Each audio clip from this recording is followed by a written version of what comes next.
There you go, guys. Wicked World. I'm back on the drums, continuing my Black Sabbath journey.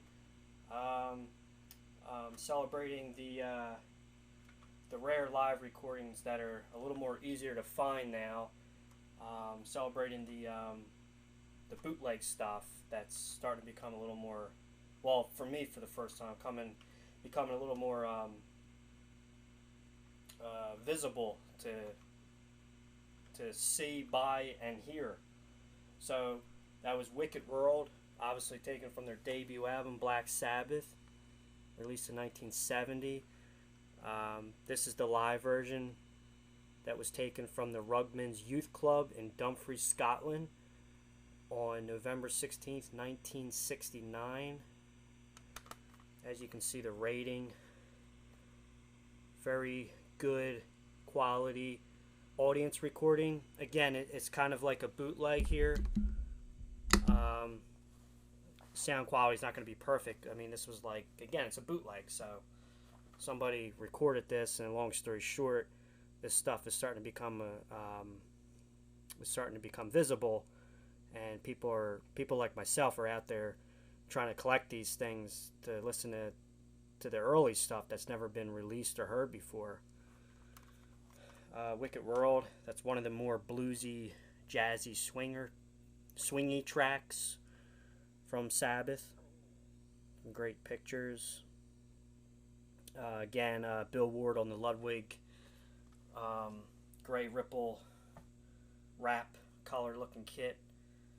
And if you notice that during these shows that I've been playing, for example, like the Dumfries show in Scotland, you only see me really using, I love that picture, by the way, Mr. Bill Ward.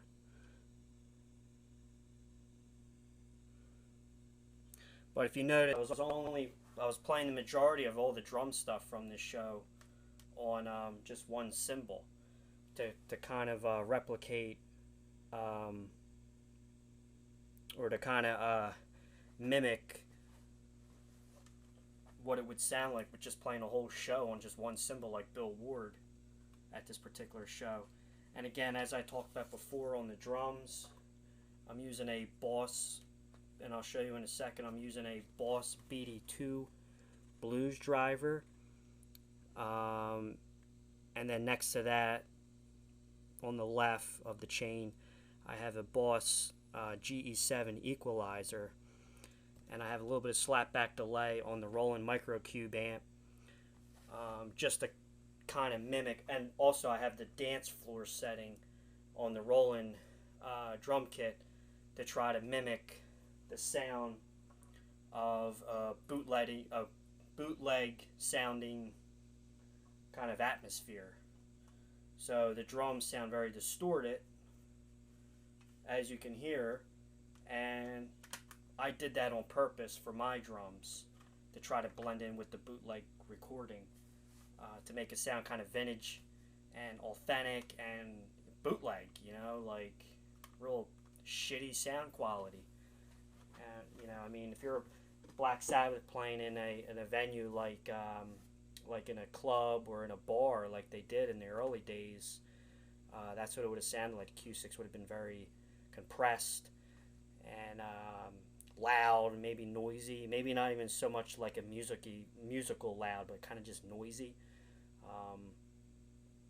I mean, these bands were loud, and the venues they were playing in, they just weren't really made for this kind of music.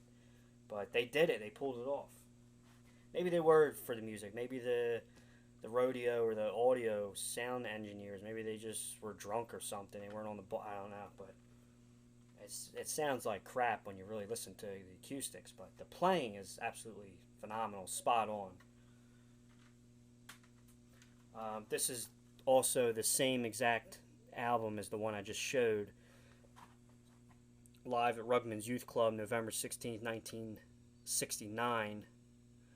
1969, November 16th, that is. If I'm not mistaken, I believe this show was recorded within the round, literally within days after they recorded the debut album and did some of the mixing.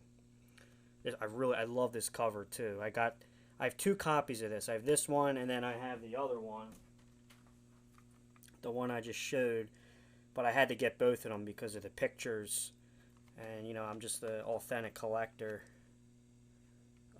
of these kind of vintage rock and roll stuff, memorabilia, whatever you want to call it. Great pictures. Early Black Sabbath. This picture right here is Bill Ward behind his Ludwig kit at Regent Sound Studios. That's the kit used at this show.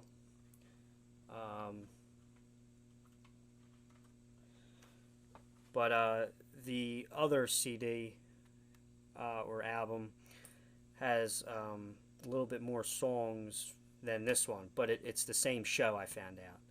It's just they just have two different CDs, different covers, different pictures, and the other one has a little more playtime than this one.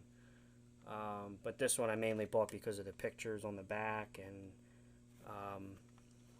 I love this picture here. Have you seen this picture a million times? It's the 15th century Mapledurham Watermill house in Oxfordshire. I think it's Oxfordshire or just Oxford, outside of London, where the debut album, famous photo, was taken.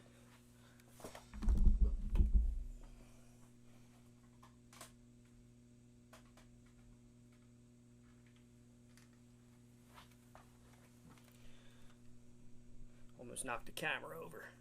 But here you go, debut album.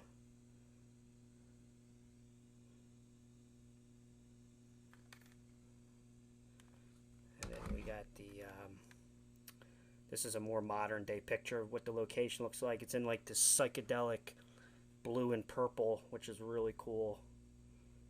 Very eerie location, as we talked about before. And there's the inside of this one. This is like truly 1969. The majority of the photos here, I'd say, are between 69 and 71. The majority of them. This one, I believe, here was a little later. I think this might have been on the Sabbath, Bloody Sabbath tour, which was like 73. But the majority of these pictures are appropriate to put on this CD because this is 1969. There's another great picture.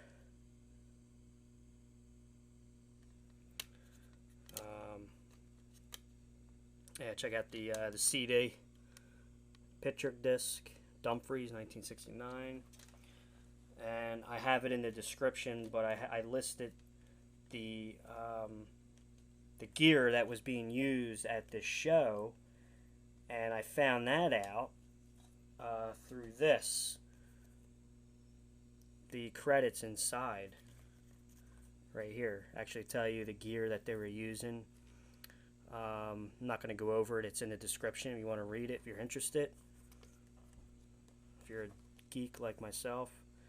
And then there you go. That's a cool picture.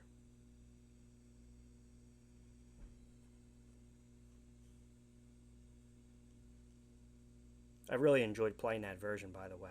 Slightly different, as you can see, because not just because it's live, but some of the arrangements were a little different on that version.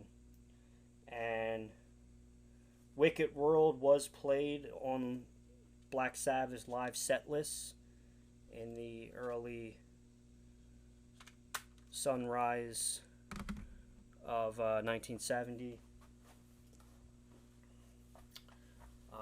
And late 69.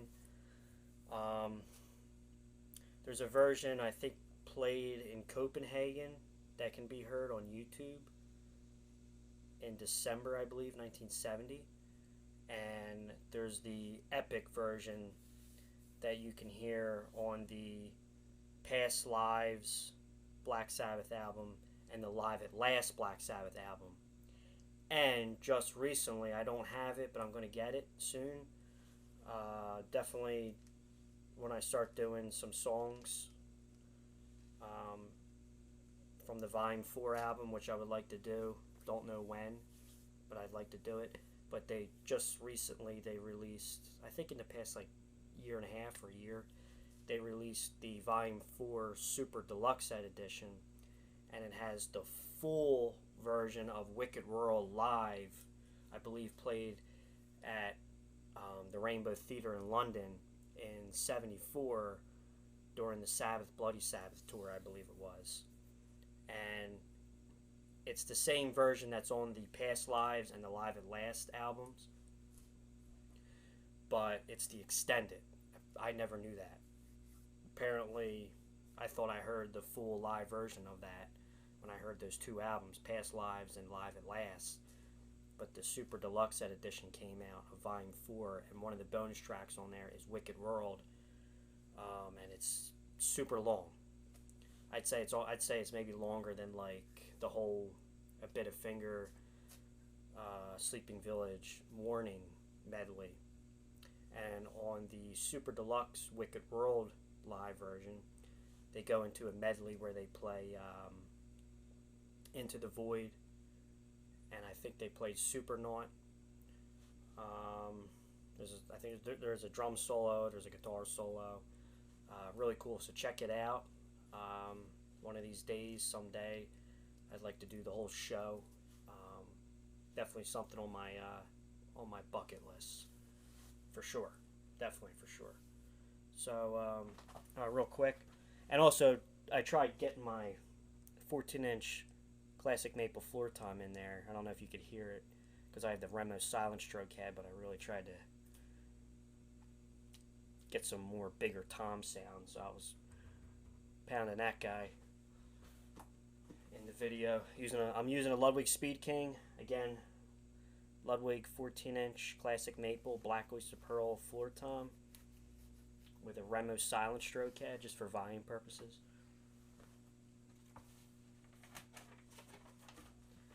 And then here's the early debut album Black Sabbath logo seen on Bill Ward's Ludwig kit.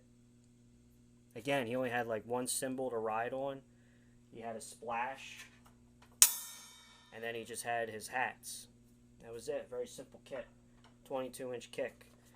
The sizes of the theory that I found, according to my research and the internet and yada yada yada, whatever, is in the description if you want to check it out. So that's one logo seen on Bill Ward's Ludwig kit in the early days.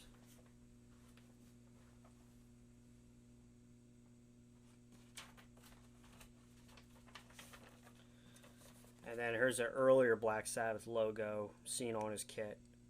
A little more plain, right when they changed the name from Earth to Black Sabbath, with the Ludwig Weathermaster badge on the bottom. I put the serial number as 66666.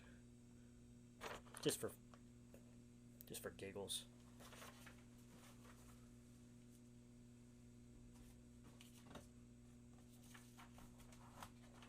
And then this logo I made recently, my sloppy logo of the Earth logo. Before they were known as Black Sabbath, they were known as Earth. And the logo looks something like that. Kind of psychedelic-y, hippie-like bubble letter. There's some pictures of that kit as well. Well, it's the same kit, but I meant to say there's some pictures of this logo that can be seen as well. That's what I meant to say.